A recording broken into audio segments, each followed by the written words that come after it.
The June 18 meeting of the Ann Arbor City Council. If you're able, please rise and join us for a moment of silence, followed by the Pledge of Allegiance.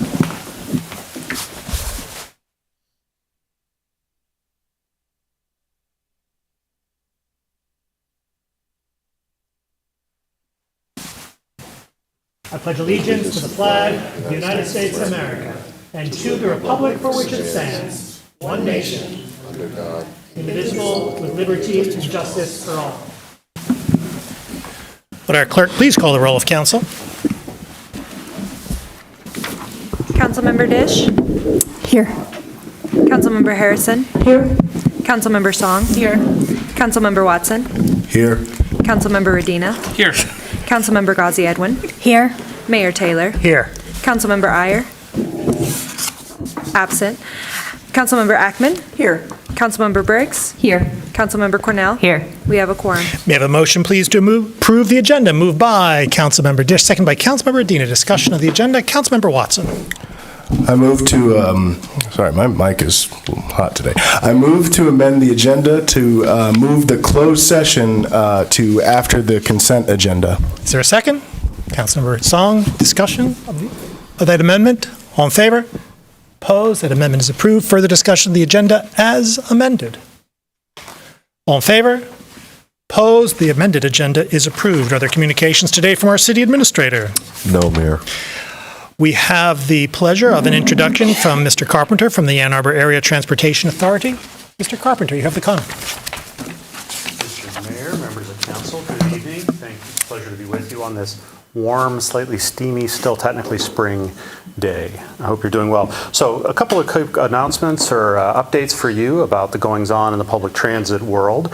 So one thing I think we're very proud of is we are in the midst of delivering on the promises that we made to the voters with our 2022 millage proposal. We have already, for some time, had additional staff at our transit terminals.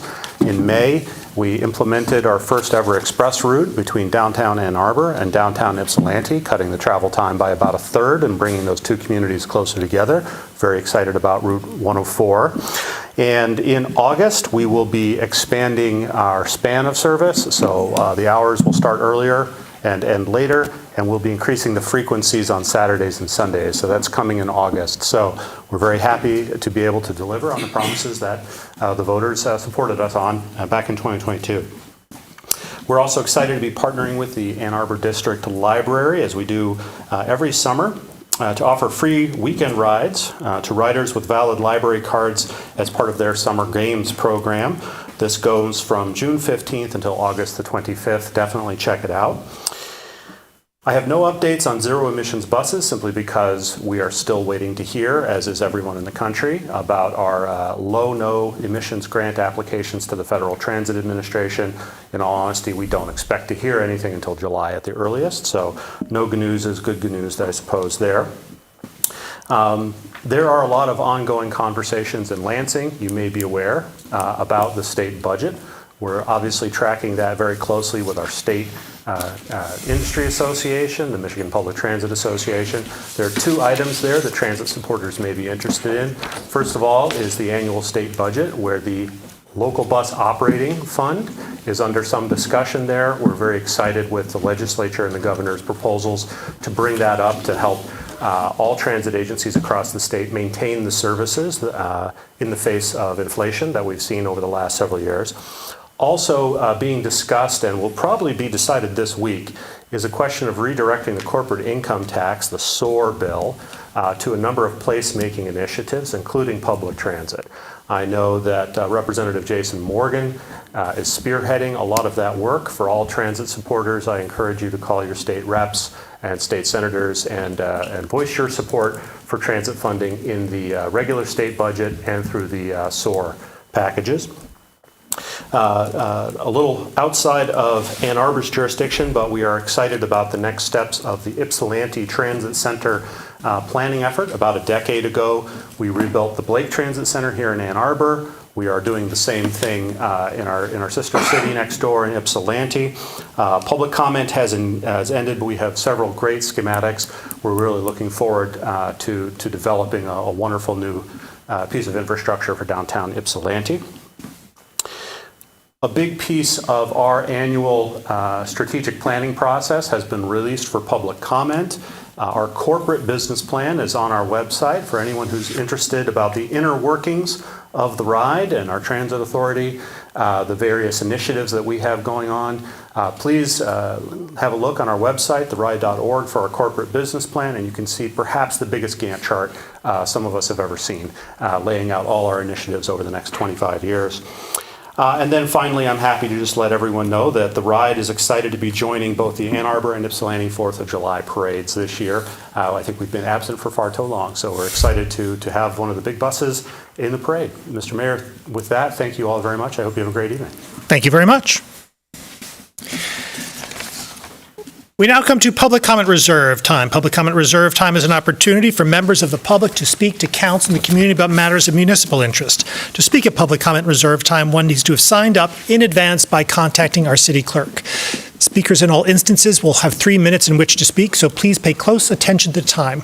Our clerk or the time clock will notify you when 30 seconds are remaining and when your time is expired. When your time is expired, please conclude your remarks and cede the floor. Our first speaker today is Tisha Montague.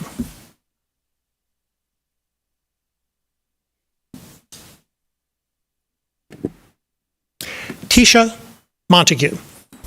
Tisha, you can go ahead. Press *6 to unmute.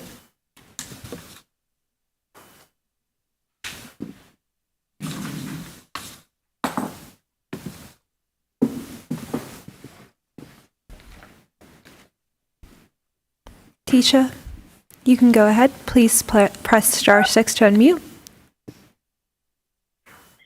Good evening. My name is Tisha Montague, a lifelong Ann Arborite, Ann Arbor Public Schools graduate, and community servant. Thank you, Mayor Taylor and the City Council, for allowing myself and others a few moments to speak tonight. I come today with a heartfelt plea for justice and healing for the Black families and Black business owners who were displaced, redlined, tricked, bamboozled, and forced to sell their homes and businesses for pennies on the dollar, otherwise excluded from economic opportunities within the city. I feel that by acknowledging the city's painful past and seeking to make amends, the mayor and council are taking a crucial step to help heal the deep-seated wounds that have affected so many, while creating a more inclusive and equitable city for all residents. Thank you to the resolution sponsors, Councilpersons Harrison, Watson, Gauzy, Edwards, Dish, Iyer, for this study and research opportunity, and for creating a space to explore the possibility of allocating resources in multiple forms of reparation. The legacy families deserve this opportunity. For instance, there are so many businesses here in the city of Ann Arbor. At least 10 to 100% locally owned cannabis businesses don't even have a social equity program here in the city yet, similar to what our sister city, Ypsilanti, has. And I believe they give a 50% renewal structure fee. But another instance is a recent sale of the Baker home on 4th Avenue that had been in the family for 100 years and was built by the late Mr. Baker himself, who owned a foundry here in the 50s. The family couldn't afford to maintain the house and needed multiple repairs and renovations, and they reluctantly sold. Take the old West Side that has been gentrified. Fort Ann, Catherine, 0 Black-owned businesses or Black-owned businesses. Back in the 50s and 60s, it was predominantly occupied by African Americans. You see, these are just a few examples, but this story is for so many. And I'm going to stop here because we could easily go on for a few hours, but I am so thankful for this community engagement and dialogue, and I look forward to seeing what more developments that we have and that you all 30 seconds. I look forward to seeing more developments as you all move forward. Thank you so much for your time and this opportunity and your efforts. Have a great evening. Thank you. Our next speaker is Ralph McKee.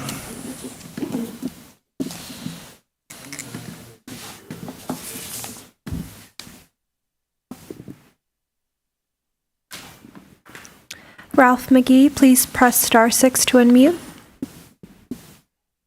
Can you hear? Yes, we can. Hi, Ralph McKee, 5th Ward. These comments relate to the Southtown item on your agenda.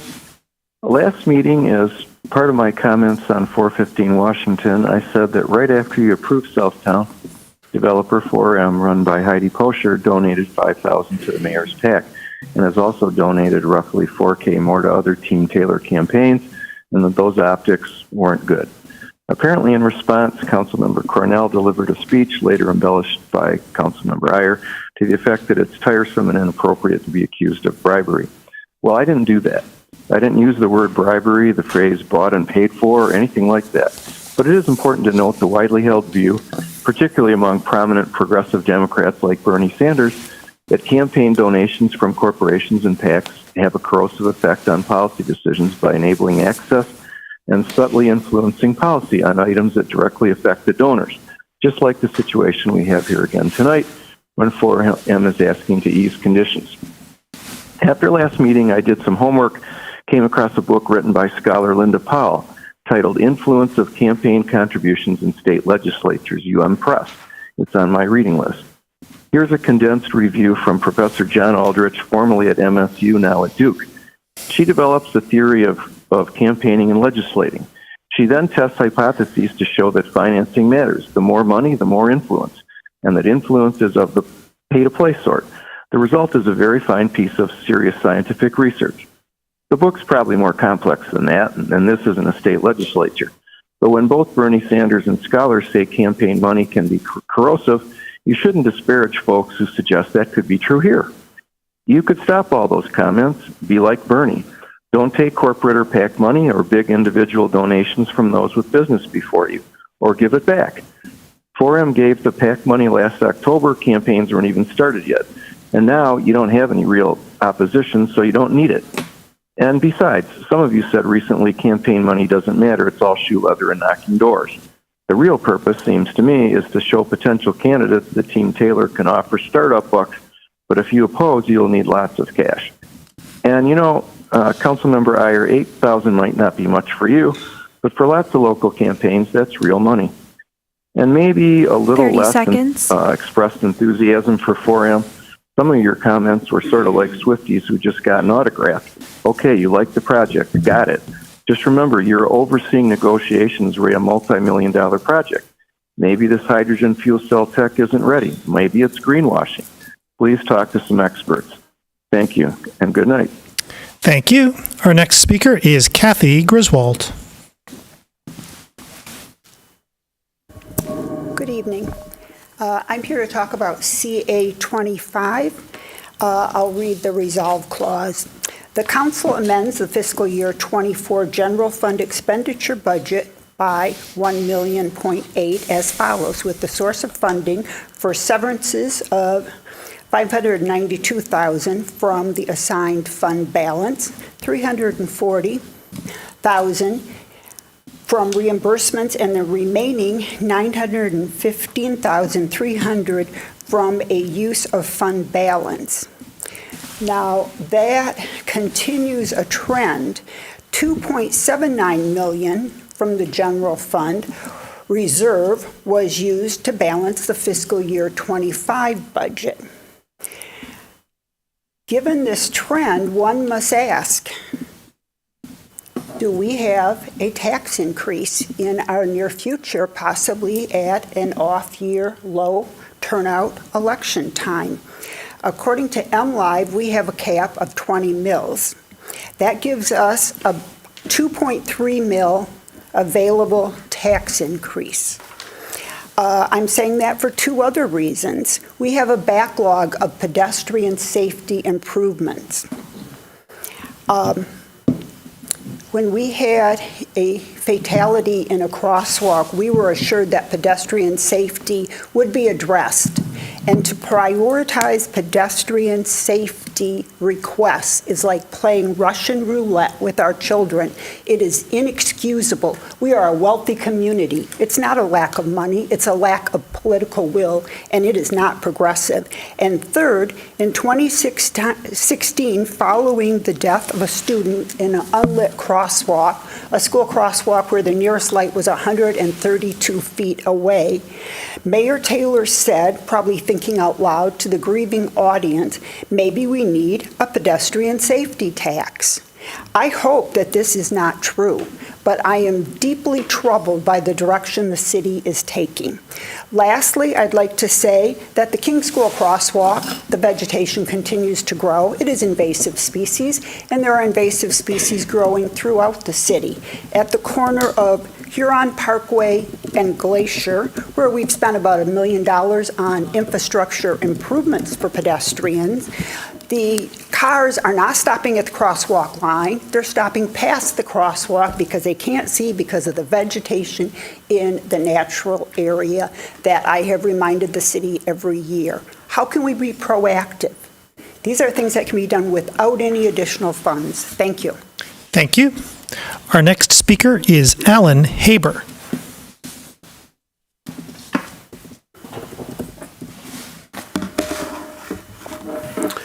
If I can say something first. For an old man with hard ears, the sound from the phone is very hard to hear, and also from your microphones and from here. If things could be turned up a little bit, it would be a benefit to those in my situation, which is not unique. Anyhow, I thought I would say that. Hoping not to have lost my time. I'm glad to see the bicentennial and repair of old injustice resolutions on the agenda. Very important. As Ann Arbor moves into our third century, the correction of past errors and setting higher aspirations need to be our bicentennial agenda. I hope there can be an actual repair resolution on the City Council agenda before the end of the year. This is, I think you all know, is the last year of the United Nations decade for people of African descent. This is a question all over the country and all over the world, and should certainly find a resolution here in Ann Arbor. And the City Council should also develop a resolution and program to explore land back in relation to the Native American people who were the guardians here before various treaties weaseled the land from them to us.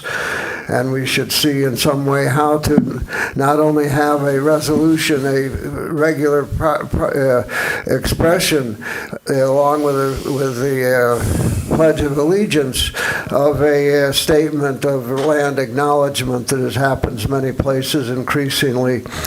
And thirdly, in our bicentennial agenda, in my view, we need to be increasing democracy and seeing Ann Arbor develop more as a city of peace. The petition for nonpartisan primary elections, or no primary elections, is a very good start, and some of the heavy money that influences our primaries would perhaps, if it were less present, give a greater democracy to ourselves. The past politics, I have to say, has created a kind of totalitarian democracy where the people are free to speak and the government is free to ignore. As the vote for the center of the city, Central Park and Civic Center Commons, that has been ignored now for 5 years and 8 months. How is that really possible? And for a city of peace, it is outrageous that we are host to a public institution that uses violence and chemical weapons against nonviolent advocates for civil discussion of university investments and a situation of war in the world. I wish there were a statement from the City Council urging our Independent Police Advisory Commission to see that no Ann Arbor police were involved in any of this. Thank you, and I hope you will all heard, and we'll turn up the sound. Thank you. Our next speaker is Jennifer Heimberg.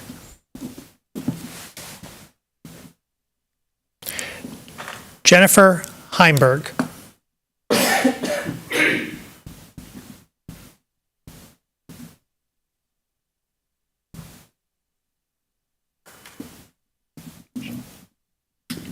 Mayor, I don't have anyone with their hand raised on Zoom, and they were to be in person.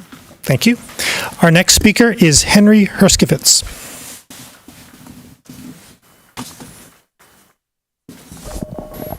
Good evening.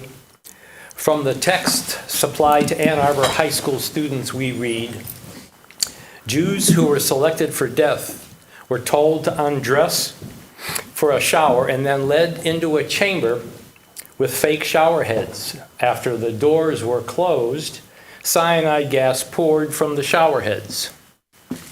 The teacher may suggest that the student check out the trademark name for hydrogen cyanide, then Zyklon B, and the student might turn to Wikipedia for information. He will read, the product is notorious for its use by Nazi Germany during the Holocaust to murder 1.1 million people in gas chambers installed at Auschwitz-Birkenau, Majdanek, and other extermination camps, end quote.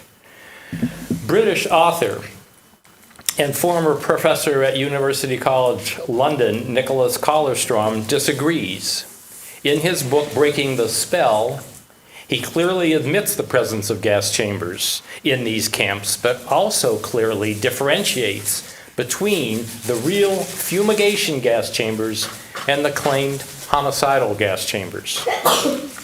Typhus was the real killer of Jews, and the National Socialists were determined to minimize this disease, which is carried by lice. Zyklon B was the fumigant used in this process of disinfecting clothing and bedding for the inmates in this camp. To distinguish between the real and claimed gas chambers, Collerstrom quotes from studies done by engineer Fred Leuchter, followed by chemist Germar Rudolph, and finally by the Polish government themselves. These studies examined the blue staining in the walls of the fumigation gas chambers and compared them with the walls of the alleged homicidal gas chambers. The results in all three cases were clear. The blue staining left by applications of Zyklon B was clearly notable in the fumigation chambers. In fact, the staining even penetrated through the walls, but was evident in only trace amounts in the alleged homicidal gas chambers. Collerstrom additionally provides graphs which show inmate deaths decreased with increased shipments of Zyklon B to the camps, not increased, as the Holocaust narrative would have us believe. If Holocaust education is to mean anything, it is to separate truth from fiction. It is hoped our students get the opportunity to question both sides. Thank you. Are there communications today from council? Councilmember Song. This Friday and Saturday, June 21st and 22nd, will be the 10-year anniversary for the Ann Arbor Skate Park. This was an 8-year-long effort to bring, I think, one of the most popular parks in the city into fruition. The 21st begins with a celebration at Blind Pig, featuring a skateboarder who was just recently inducted into the Skateboarding Hall of Fame, bands at the Blind Pig, and then on the 22nd at the skate park from 10 a.m. to 11:45, a series of programs and skaters being featured. Proceeds will, and food trucks. Proceeds benefit A2 skate park programming, including All Girls Skate, which encourages girls to skate, where semi-pro women will come and, including my own daughter, who is not semi-pro, but volunteers to show little girls how they can skate and be present in the skating world. So I encourage everyone to join. That was a long effort. I think the mayor's speaking at noon. I will also speak too. Oh, also, thank you and congratulations to the City of Ann Arbor for, I think, a rating of AAA. So it sounds like we're actually in good financial standing. Councilmember Radina. Thank you. I just wanted to draw attention to the resolution on the agenda to appoint Bentley Johnson to the Greenbelt Advisory Commission at our next meeting. Councilmember Ackman. Thank you. I wanted to let people know that MDOT is seeking feedback from vulnerable road users, which includes anyone walking, biking, or rolling. and they are doing a survey. You can probably find this through a Google search. It's also available on my campaign Facebook page. And they're also going to be having a number of open houses across the state. The Ann Arbor one is going to be at the Ann Arbor Art Fair on July 19th. So please participate. I also thought it was a good time to bring up, while we all swelter under this intense heat, that replacing your air conditioner can be a good time to think about replacing it with an air source heat pump. And I know that ACs tend to fail, it seems like at the worst times. And many contractors don't necessarily know that this is a viable solution in northern climates. And the nice thing about a heat pump is the last time that I checked, it is about the same cost as an air conditioning unit, but it does both heating and cooling much more efficiently. So if you would like to know more information about this, the city has you covered. If you do a search on heat pumps OSI Ann Arbor, you will go to a page where you can learn more, and probably most helpfully, you can access a database of local contractors that know about these technologies. So just wanted to let people know about that. Councilmember Briggs. Thanks. First, I want to wish everybody a happy Juneteenth tomorrow. And secondly, I would just like to acknowledge how ghastly the last public comments were from our last speaker. And it was disturbing to listen to. So I hope we don't hear a repeat of that. Councilmember Watson.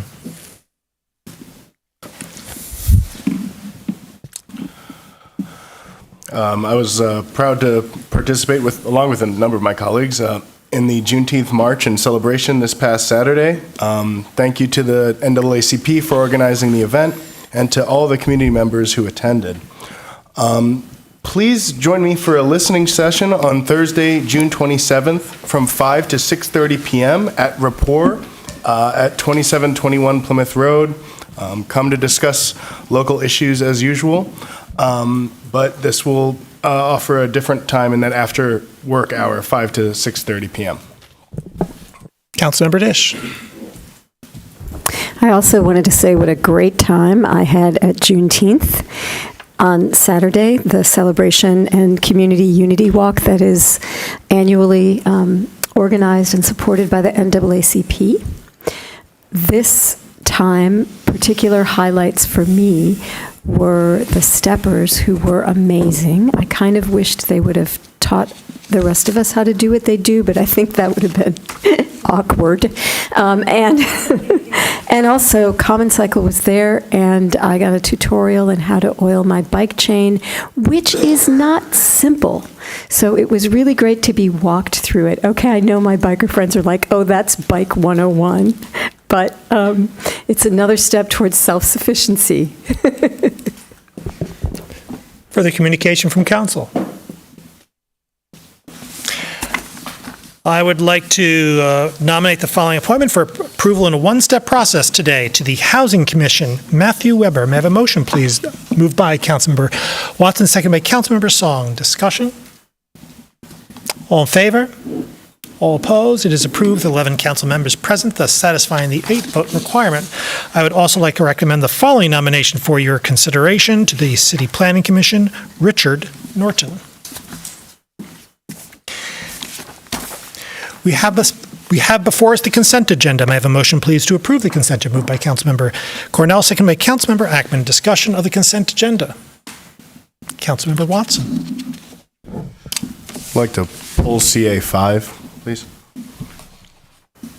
Further discussion of Councilmember Cornell. I just want to make a quick comment on CA1 about Sonic Lunch. And it's such a really wonderful time to see the community come together for those events. And if you haven't checked it out, there's live music and food trucks, and it's really a good time to enjoy our downtown and all that it has to offer. So no fuss and easily accessible, and I hope people support the event. Thank you. Further discussion? All in favor of the consent agenda with the exception of CA5? Councilman. You're ready to vote. All in favor, please say aye. Aye.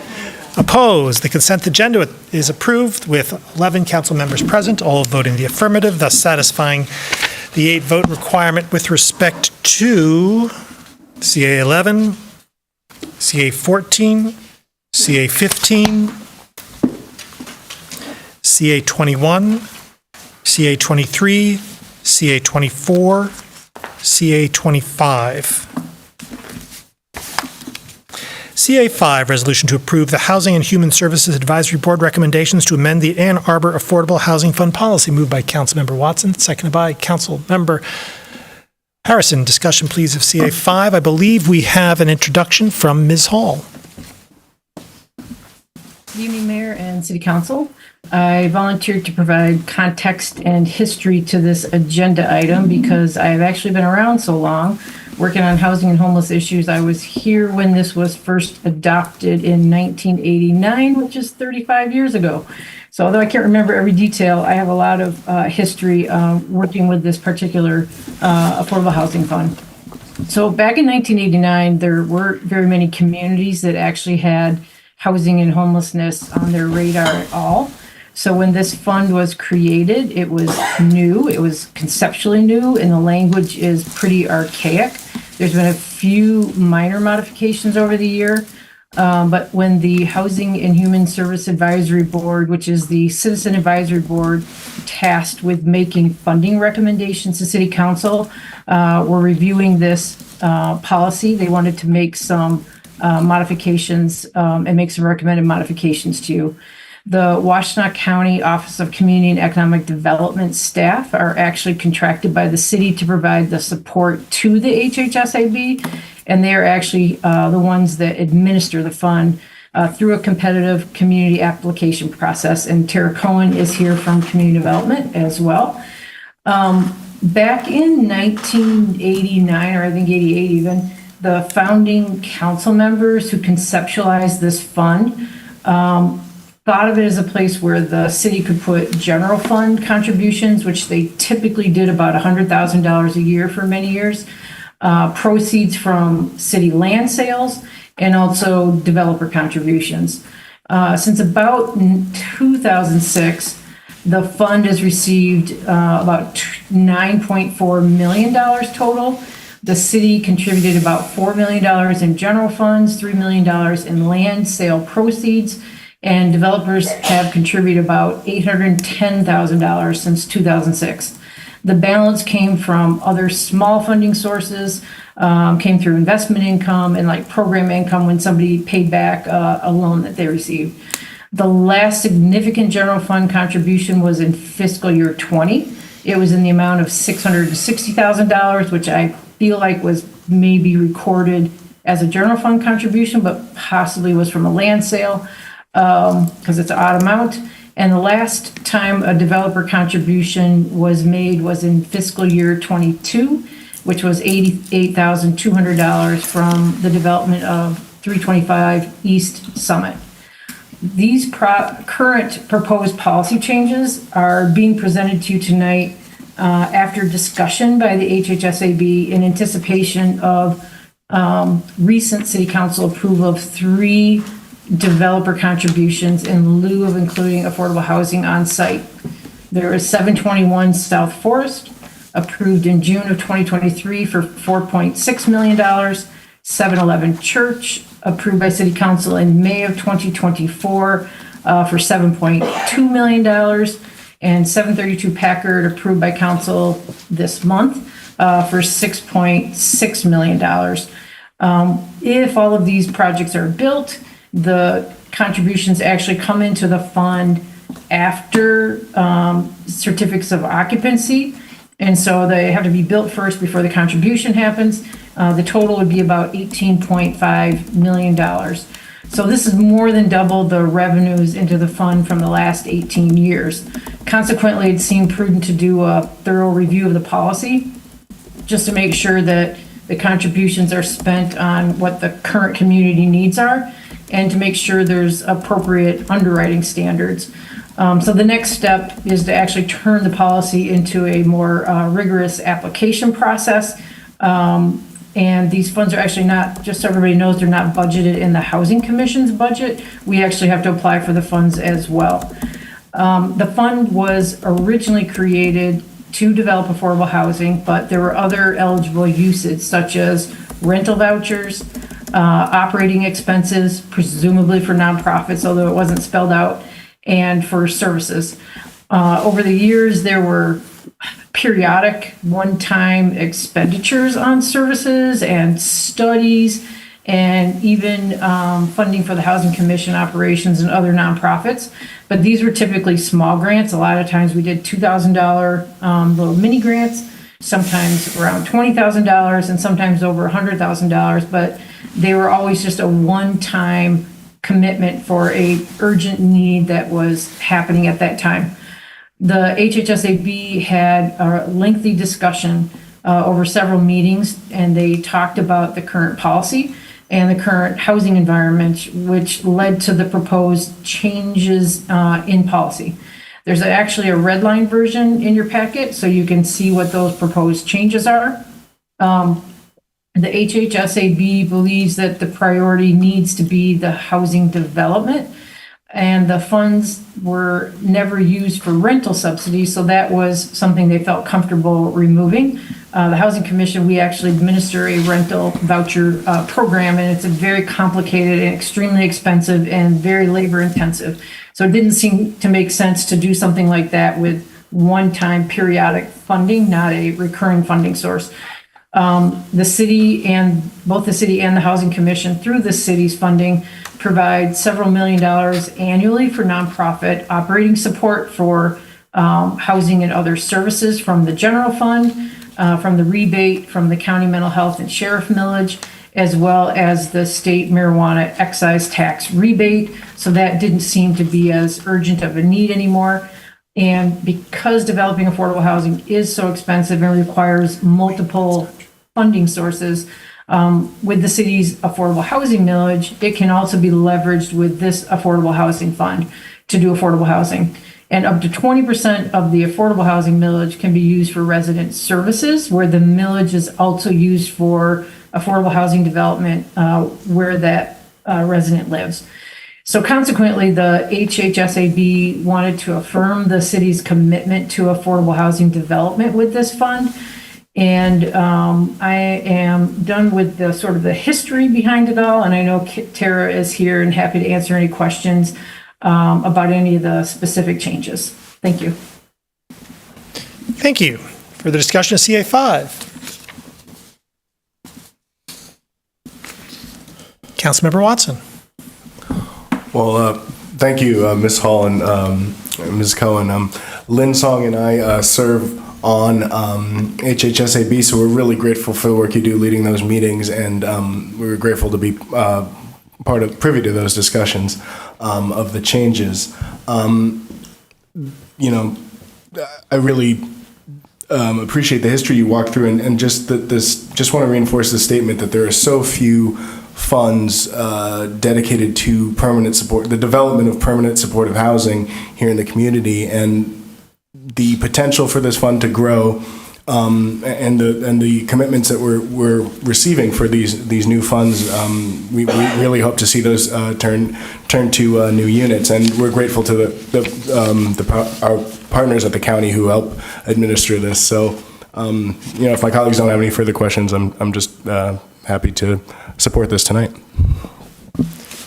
Councilmember Song.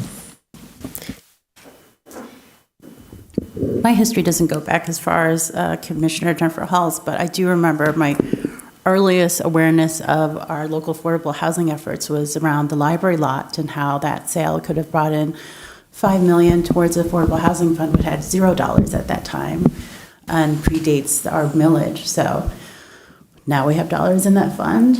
Now we've broken ground and are actually being able to build affordable housings on our public lots.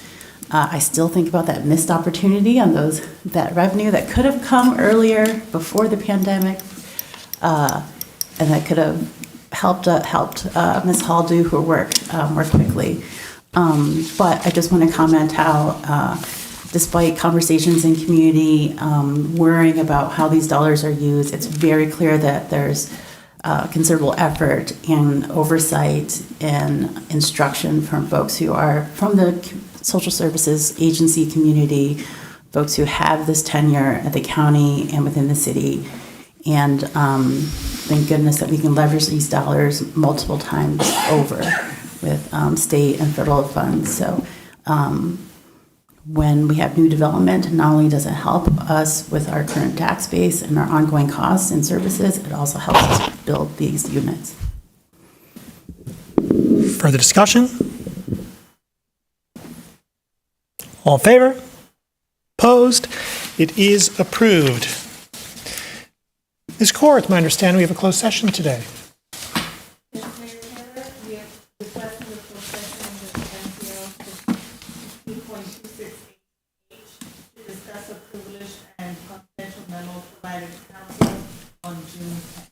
May I have a motion, please, to go into closed session on that basis? Moved by Councilmember Briggs, seconded by Councilmember Cornell. Discussion? Roll call vote, please, starting with Councilmember Dish. Oh, I'm sorry. Sorry. Yes, Councilmember Dish. Councilmember Dish? Yes. Councilmember Harrison? Yes. Councilmember Song? Yes. Councilmember Watson? Yes. Councilmember Radina? Yes. Councilmember Ghazi Edwin? Yes. Mayor Taya? Yes. Councilmember Iyer? Yes. Councilmember Ackman? Yes. Councilmember Briggs? Yes. Councilmember Cornell? Yes. Approved. We're in closed session.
We have a motion, please, to go back into open session, moved by Councilmember Watson, seconded by Councilmember Dish. Discussion?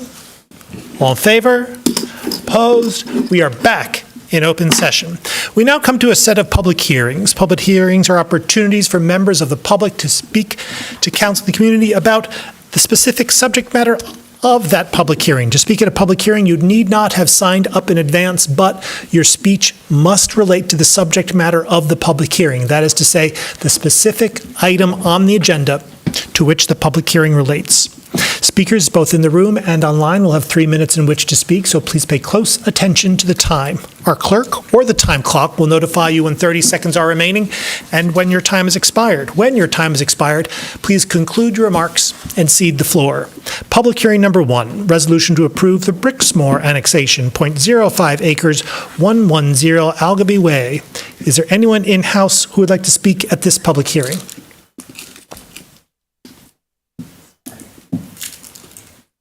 Is there anyone online who would like to speak at this public hearing?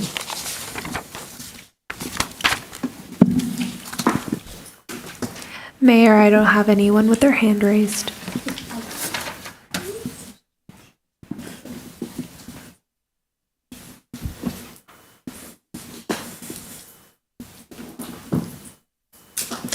Seeing no one, this public hearing is closed. Public hearing number 2, resolution to approve the 3474 East Huron River Drive annexation, 1.66 acres. Is there anyone in-house who would like to speak at this public hearing?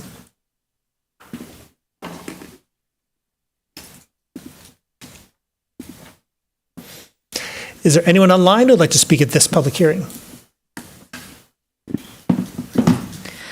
Mayor, there is no one with their hands raised.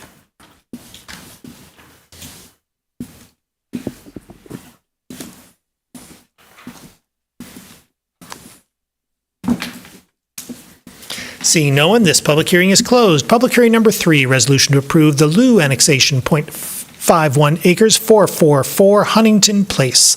Is there anyone in-house who would like to speak at this public hearing? Please just come on up. I'd just like to ask, why are we annexing those 0.51 acres? I'm just... This is. Oh, sorry. Why are we annexing the 0.51 acres? I genuinely don't know what Lou is or why. Public hearings are opportunities for members of the public to speak to the council. It's not a question and answer session, I'm afraid. Oh, thank you. That's okay. Do you have anything else you wish to say? Thank you.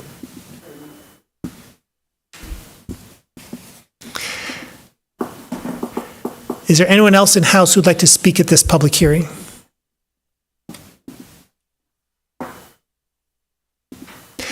Is there anyone online who would like to speak at this public hearing?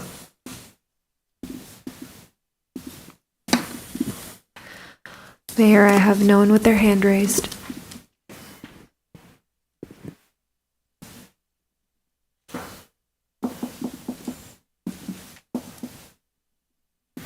Seeing no one, this public hearing is closed. We have before us the regular session meeting minutes of June 3rd, 2024. May I have a motion, please, to approve these minutes? Moved by Councilmember Watson, seconded by Councilmember Dish. Discussion of the minutes. All in favor? Opposed? The minutes are approved.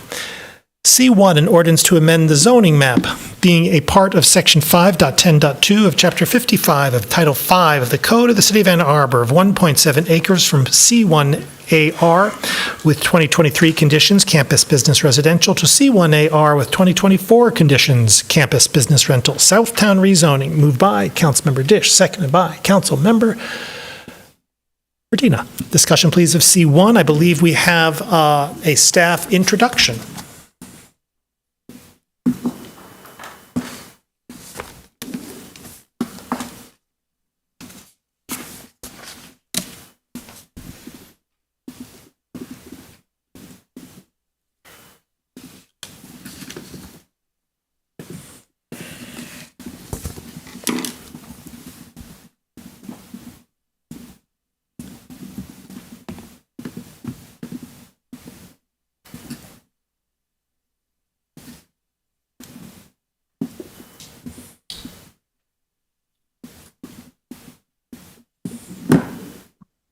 council members, can you hear me?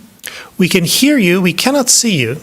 I don't know. What a tricky conundrum we're in. I shall try to solve for said problem. I have solved for said problem. Excellent. All right. Thank you. Mayor and members of council, thank you for the opportunity to be here tonight. The question I was asked to respond to was, what is OSI's evaluation of using RNG, renewable natural gas, instead of electric only? First, I want to name that as proposed, this site will be all electric. And I'm sure that sounds counterintuitive, but the proposed fuel cell will produce electricity that is generated in the near term from RNG, renewable natural gas, fed in from the system, and from a green hydrogen feed in the future. I think this is an important distinction, at least for me, because it helps make the comparison between grid electricity and on-site electricity that's being generated actually from a multitude of sources on the site. To that point, sustainability did review this project and is supportive of the overall concept. In particular, I know our discussion today is focusing on the fuel cell element of the project, but I would be remiss from a sustainability standpoint to not acknowledge the deep energy efficiency, the on-site solar, the on-site geothermal, the limited parking that the design holds, amongst other sustainability features, of which a part is this fuel cell we're talking about today. And when I spoke with the developer about this project, which I did have opportunity to do many times, one of the concerns that they raised about a traditional connection to the DT grid was their concern about reliability. In particular, they told me that one of the goals of this project was to ensure the resilience of their residents, including the potential need for residents to shelter in place should a disaster or an emergency occur. The ability to generate all of their power on site, including using this fuel cell, means that they can control the reliability and thus the resilience of their energy system. Agnostic to what we all believe about the different claims and the different systems being used, I did want to say that I found it really refreshing to be in a conversation with a developer that was actively thinking about sustainability and resilience as key attributes of their design work early in the process. And lastly, I will address the concerns regarding methane from dairy farms. While I know many of us are concerned about factory farming for a multitude of different reasons, such as climate change, animal rights, water contamination, and more, I do not believe this project is incentivizing or contributing to the growth of factory farms. Right now, there's a limited source of RNG on the market. It is my understanding that the developer is open to exploring any type of RNG, and as you will see in the development agreement that Ms. DeLeo can speak to, the developer has agreed to move off of RNG as quickly as possible and move to green hydrogen to power that fuel cell. So put another way, I view this project as being largely in support of our sustainability goals and fully in support of our innovation goals. And as the Office of Sustainability and Innovations, I'm looking forward to learning from this project. What works, what doesn't, what needs changing, and what do innovations like this tell us about a viable energy future, one that's sustainable, healthy, and safe for all. So hopefully that helps answer your questions. Further discussion of C1. Councilmember Dish.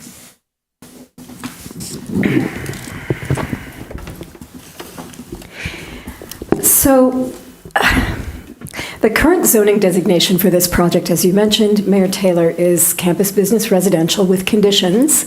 The conditions set a maximum height limit, a maximum vehicle parking limit, a limitation of 30% on the percentage of dwelling units that may be used as STRs, and fourth, and this is the subject of tonight's amendment, the provision that the property shall have no natural gas connections except for emergency backup power.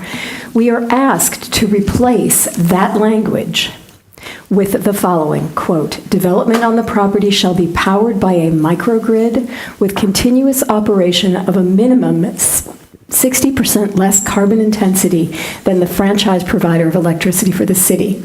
The target for the development on the property is 75 less carbon intensity.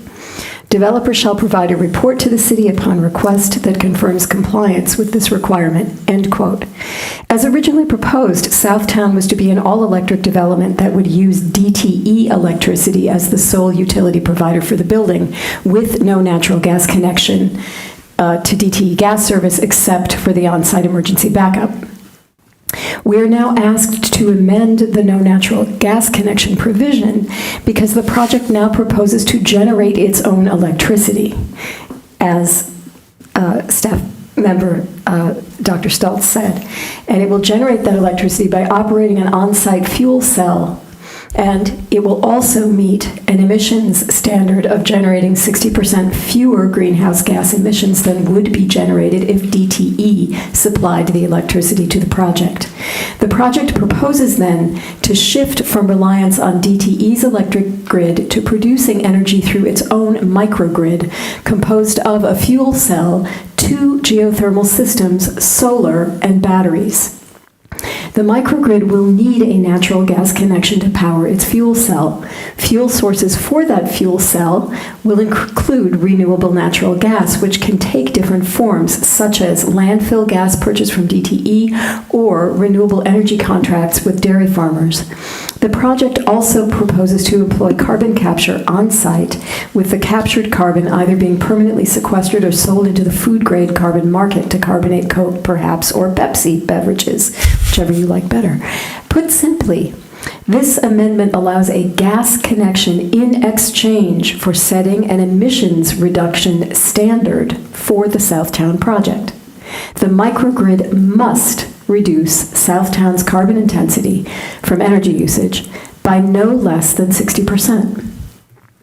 I want to address 2 important questions. The first concerns accountability to the sustainability standard, and the second, Dr. Stultz already addressed, so I don't really need to repeat that. But as for accountability, how do we know that Southtown will achieve this emissions reduction? Tonight's amendment writes it into the zoning code that Southtown will demonstrate that its microgrid provides electricity at no less than 60% greater efficiency than DTE. And in addition, as Dr. Stultz alluded to, there will be a development agreement before us concurrent with the second reading and public hearing that will go into more detail about the reporting expectations are. Councilmember. Thank you. Councilmember Briggs. Thank you. And thanks for that background. I just have one more question for you, Dr. Stultz. I appreciate that background and the intro that you provided, and you touched definitely on the issue was only concern that I've heard from community members is sort of the potential use of methane from dairy farms, and what that could potentially signal to others in the state. We are one of the more progressive cities in the state. Folks are going to be looking at us. This is an innovative project. It is interesting. I'm just curious. You mentioned, not viewing it as something that's going to be contributing to that within our state, but and that we're going to be learning from that. But I'm just curious. When you're looking at a project like this, how are you seeing us study this or provide, evaluate it for future, use in our city, or make recommendations potentially as folks are considering these types of operations in other parts of the state? Because I know your expertise is drawn on a great deal. Thank you very much for the question, Councilmember Briggs. So RNG for this project, renewable natural gas, was always a bridge. It is meant to get us to green hydrogen, which is hydrogen that is powered from renewable energy sources and therefore a zero emissions technology in that, or fuel in that approach. In conversation with the developer, we pushed pretty hard to move towards a clean source. And those of you may know that OSI actively objects to more dairy farming and methane capture from any dairy farm. We object to more landfills. Those are against our circular economy goals, or those are against our sustainable food goals. The type of RNG that we're actually promoting, and there's only but one so far, and that's human waste, biodigestion from human waste. We are going to keep producing human waste. That is just a part of being a human. However, you cannot get biodigestion gas at this moment. Now, we are studying it and exploring it for our city itself, and we hope to be able to bring something forward. And the developer has agreed that if we are able to do that, it will move to that source of renewable natural gas. So that's exciting to me because that truly is a source that's going to continue. But I think what's critical here is not locking in a fuel type.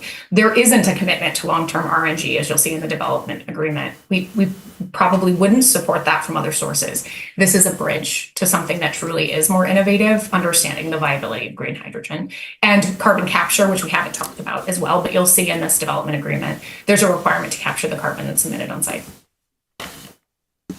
Councilmember Ackman. Thank you. I have been taking a deep and nerdy dive on this for the last couple of weeks, so Pardon me. This is, something new, I think, for this table. We've talked a lot about electrification. I don't know that we've talked a lot about fuel cells and this kind of biogas. So obviously setting up a microgrid independent of DTE is a really cool and interesting prospect. And there's a lot of sustainability components of this project that have already been mentioned, and I'm sure we'll set a positive example for other developments in the city. But I do have a few concerns with the use of dairy manure biogas. So first of all, we know that the feeding operations that are a major contributor of greenhouse gas emissions. Most of this is from methane and nitrous oxide emissions. Methane has a global warming potential of 28 to 36 times that of carbon dioxide, and global warming potential of 265 to 298 times that of carbon dioxide. What's more, these emissions from these large-scale feeding operations are increasing, and they're projected to continue to increase. And I know that some would argue that capturing this methane is a net good. You're taking the manure biogas and you're capturing the greenhouse gas emissions that would otherwise go into the atmosphere, and you're replacing other fossil fuels. But the issue is that these operations create emissions throughout the whole operation, not just the manure. And I swore I wasn't going to say cow burps or farts, but there you go. So biogas reduces emissions in one part of the system, manure management, but also relies on the ongoing production of large quantities of manure.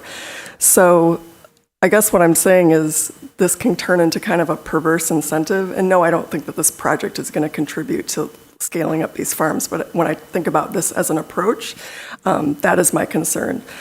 More directly related to this project, I'm concerned about the carbon impact accounting, because as I understand it, there is a way in which these can have a negative measured carbon impact, which seems kind of like fuzzy math to me, because they basically kind of, some industries or some parties double count the impact. So you're taking away the methane from the operation, and then you're slashing off, I think, what would have been spent on fossil fuels. So I would like to know, how are we going to be looking at this to get an accurate accounting of the carbon impact? Are you asking? Yes. Oh, okay. No, I'm sorry, I'm asking Dr. Stoltz. I'm looking over your head to Dr. Stoltz. Sorry. No, thank you for that. And I too was kind of questioning. So there is emerging carbon accounting standards for this particular practice, and that's what we're going to be expecting to develop and test as part of this. It is in development, though. I want to be transparent. Like, we do our greenhouse gas emissions inventory, and that's a clear standard that's been established by the International Standards Organization. So that's a verified process. This is new in many ways. And so we are going to have to learn. And candidly, this is part of the innovation work in our office, is figuring out exactly how are we going to determine the impact of these practices. So I believe the developer has thoughts on what that could look like too. But I don't want to pretend that I can tell you right now exactly all of the details of that accounting methodology. Thanks. Further discussion?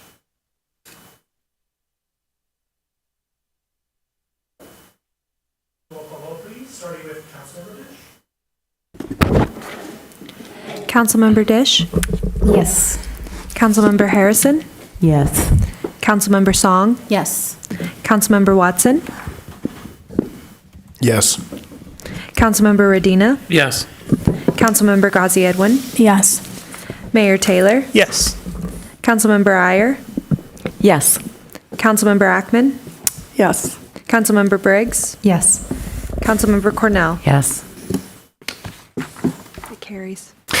DB1, resolution to approve the Brixmore annexation, 0.05 acres, 110 Algaby Way. Moved by Councilmember Dish, seconded by Councilmember Ghazi Edwin. Discussion, please, of DB1. Councilmember Dish.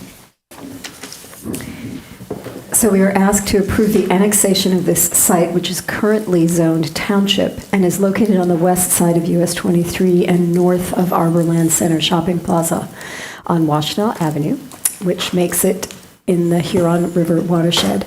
Now, this is a tiny vacant, it's tiny, 0.05 acres, vacant triangular parcel. It is unbuildable once any setbacks are applied, and It is a very unique scenario that was created by the construction of US 23. The parcel was recently discovered as what is called an orphan parcel cut off from the parent parcel that's located on the other side of the highway. On the east side of US 23 when the freeway was constructed. And so the owner of this parcel intends to combine it with the parcel that surrounds the little orphan on the west side of US 23. And will be, this parcel is planned as South Pond Village after annexation and zoning. So once annexed, the plan is for the parcel to be rezoned R1B to match South Pond Village. This is consistent with nearby city zoning, surrounding land uses, and the adopted land use plan. The parcel itself has no direct access to any road and is smaller in area than the requirement for any existing residential zoning district. So this is a very unique vote we are about to take. I thought you should know. Further discussion? All in favor? All opposed? It is approved. DB2, resolution to approve the 3474 East Huron River Drive annexation, 1.66 acres. Moved by Councilmember Dish, seconded by Councilmember Medina. Discussion, please, of DB2. Councilmember Dish. Approval of this resolution will allow annexation of this 1.66 acre property from Ann Arbor Township into the city. This site lies within the city's water and sewer service area, and the current use is consistent with the adjacent zoning, land uses, and master plan. Sanitary sewer is available for connection. Public storm sewer is not. The owner plans to construct a single-family home on the parcel and to manage stormwater through rain gardens or bioswales. We are only approving annexation this evening. As rezoning will be scheduled for a future meeting, I will speak to Planning Commission's recommendation for R1D zoning, which is a higher density, when this question comes back to us after the annexation process is complete. But the higher zoning in no way interferes with the owner's plans to build a single-family home on the property. Further discussion? All in favor? Opposed? It is approved. DB3, resolution to approve the Lou annexation, 0.51 acres, 44 Huntington Place. Moved by Councilmember Briggs, second by Councilmember Iyer. Discussion, please, of DB3. Councilmember Dish. Because this came up at public hearing, we are annexing this 0.51 acres, which lies within the Huron River watershed and in the city's utility service area because the owner asked us to. They are requesting annexation of the parcel for connection to utilities, since it is within the contiguous bounded limits of the city. Water and sanitary sewer are available for connection. Public storm sewer is not. And connection to sanitary sewer may require detailed design by an engineer, whereas the stormwater could also be managed through bioswales and rain gardens. Further discussion? Councilmember Briggs. Yeah, just a point of education for folks that may be new to the council chambers. I know it can be confusing sometimes if you're just seeing the agenda in front of you. If you're looking to dig in more deeply to the details of something, you can Google. The easiest way to get to it is just to Google Legistar and Ann Arbor City Council, and then up will come a calendar of events with our council meetings, and you can see the agenda, and then you can click in on the agenda item that you're interested in. And there's usually a small memo that's attached. And so in this case, it would have said that it was the property owner that was requesting annexation. So I know sometimes it's hard to know where to search for information. Further discussion? All in favor? Opposed? It is approved. DC1, resolution to appoint Hank Peterswood and Olivia Smith to the Environmental Commission, moved by Councilmember Dish, seconded by Councilmember Ghazi Edwin. Discussion, please, of DC1. All in favor? Opposed? With 11 council members present, all voting in the affirmative, thus satisfying the 7-vote requirement. DC2, resolution to reappoint Carrie Leahy to the Local Development Finance Authority as a non-registered elector, moved by Councilmember Iyer, seconded by Councilmember Redina. Discussion, please, of DC2. Councilmember Cornell. Just very briefly, I just want to express appreciation to Ms. Leahy, who has been on the LDFA board for several years, and is the expertise that she brings to it is unique and very much welcomed, and I'm delighted that she would like to serve again. Further discussion? All in favor?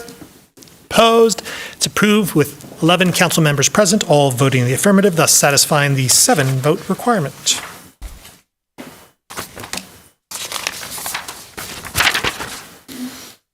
DC3, resolution to recommend approval of issuance of Downtown Development District liquor license to Aloes LLC. Moved by Councilmember Cornell, seconded by Councilmember Ackman. Discussion, please, of DC3. Councilmember Tisch. Okay.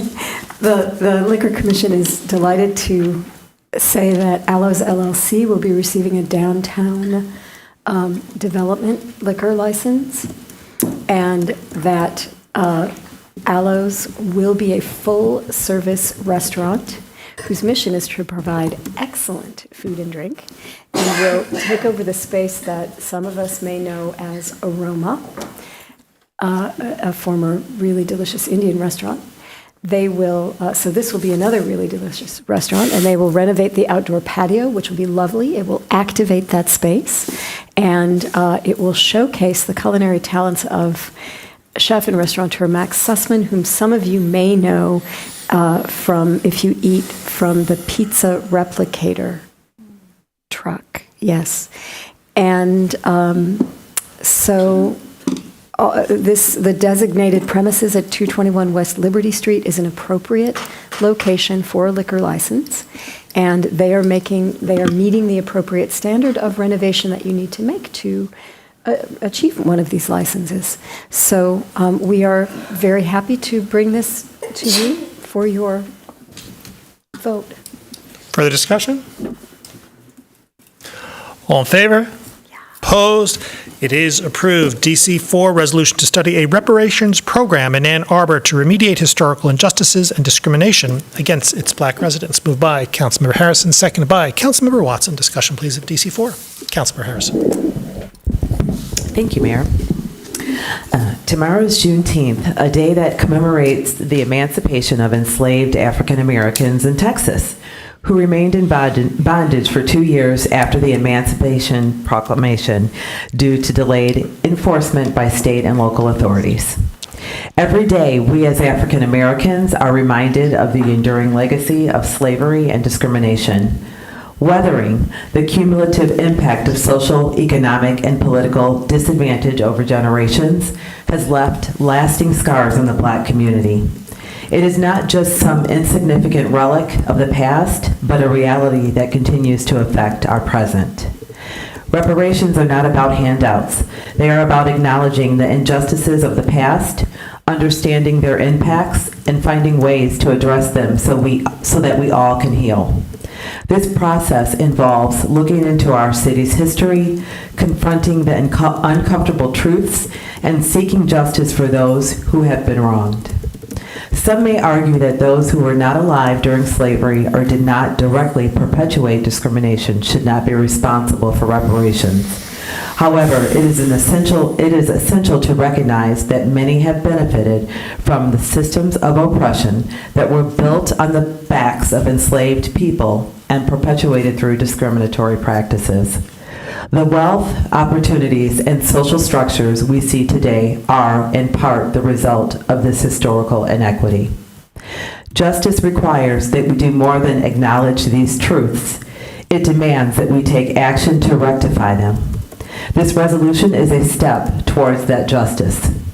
By hiring a consultant to thoroughly investigate Ann Arbor's history and the feasibility of reparations, we are committing to a process of learning, confronting, and ultimately healing as a community. I ask my peers that you support this resolution tonight, not just as a symbolic gesture, but as a meaningful step toward addressing historical wrongs and building a more equitable future for all residents of the city of Ann Arbor. Thank you. Councilmember Watson. We can't build on the vibrant community Ann Arbor has become without studying the racial harms that make up a part of the foundation of our city. The resolution to study a reparations program represents a first step in the city officially recording the history of injustices felt by Ann Arbor's Black residents and outlining steps for repair. While this is a first step toward reparations, the form these efforts will ultimately take will come from the community. Groups like Justice Indeed, which catalogs racially restrictive covenants in Washtenaw County, and the contributors to a documentary about the predominantly African-American Jones School are examples of community members already doing this work. I'm also grateful to our Community Leadership Council members for the Dunbar Tower, one of whom spoke today in public comment. And at the county level, there is also a Reparations Advisory Council on which Ann Arbor residents serve. It's time for the City of Ann Arbor to add to these efforts, and consultants will help determine what programs will be most impactful and feasible. We should study racial disparities even if we can't fix every aspect in which the remnants of slavery flowing through our own local context influence outcomes for Ann Arborites. We are exploring this in a fiscally responsible way. The resolution directs the administrator to find a funding source for consultants to study the feasibility of a program. There are occasional times where unspent funds or one-time funding sources arise within a fiscal year. Examples would be the unspent NHSP dollars in fiscal year 23 or the opioid settlement money. If a similar source arises again, we are asking the administrator to direct it to fund consultants. If it does not, this may become part of next May's 2-year budget cycle. This approach allows us to commit to the first step while giving city administration the flexibility to examine the market and find a funding source rather than council dictating one at the outset. The resolution asks the city administrator to provide a status update to council no later than December 2024.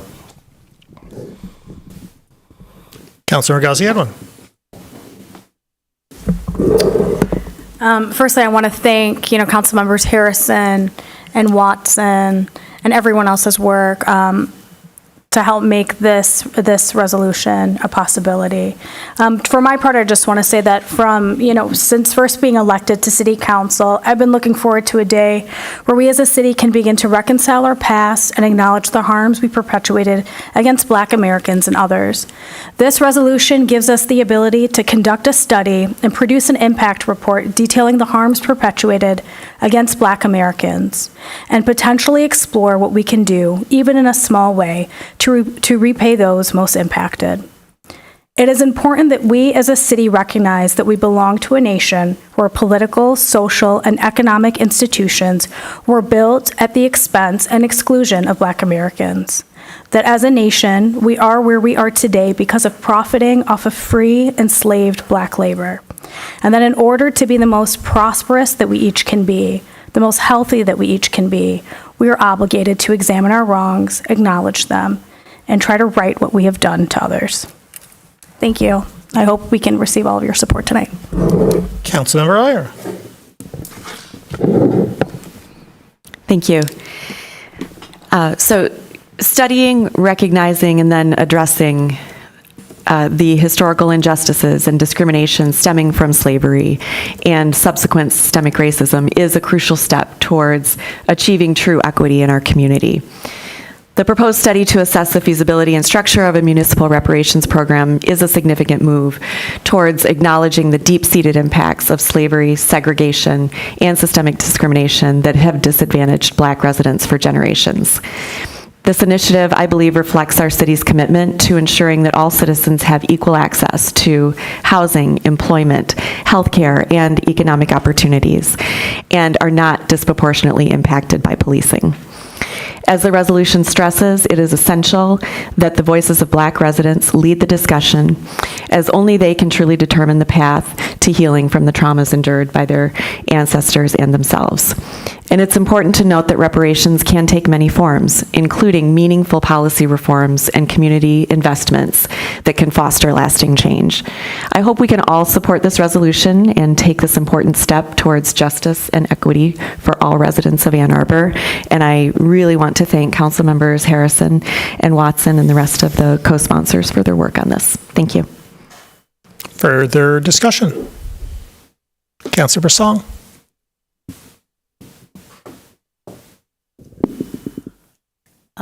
I would like to point to how, the points brought up today when we speak to racial and economic disparities within our communities. It's been an ongoing discussion for quite some time. When I was first elected, I had a poster behind me when we were still in Zoom land, and it was an Ipsy artist who chalked an outline of the life expectancy differences across zip codes. And if we can't imagine who would be a part of this discussion, then we should at least try to visualize who would be most impacted. We know it's over a decade life expectancy difference across our zip codes, and that's connected to economic disparity, racial disparity, access to everything from childcare, transit, to healthcare. And we've spoken to this, we've reacted to this, we've seen the consequences of this during the pandemic. I'm really grateful for our colleagues speaking to, historical wrongs, and I'm grateful to this ongoing work that we worked collectively together in responding to more recent wrongs and loss in our communities. So I encourage folks, as you consider this and then, hopefully get excited about this work that's coming out that will happen, we can also reflect on the 2015 County Assessment on Housing Affordability and Economic Equity. Take a look at that report, and here we are in 2024. When this report comes out, maybe it'll be another year. Hopefully the next census will have better results for our community, but in the meantime, it's worthy of a discussion and a work. So if I can, I'd like to be added as a co-sponsor. Further discussion? Councilmember Dino.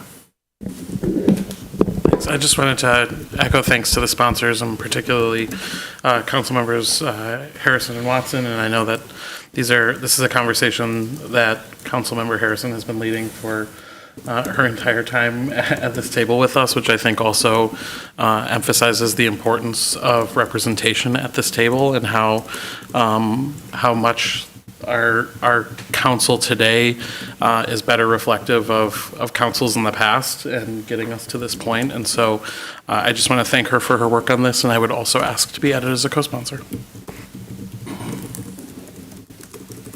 Further discussion? For my part, I'm extremely eager to learn from this study. In particular, I'm eager to learn about our municipal history, our city's de jure and factual actions that have had a disparate, discriminatory, and harmful impact upon our residents and community members. I'm also eager to learn about our municipal future, how we might counterbalance those impacts with meaningful action to remediate and heal those actually suffered harms. The study will hopefully be an important expression of community candor, giving us an opportunity for contrition, reconciliation, and creation.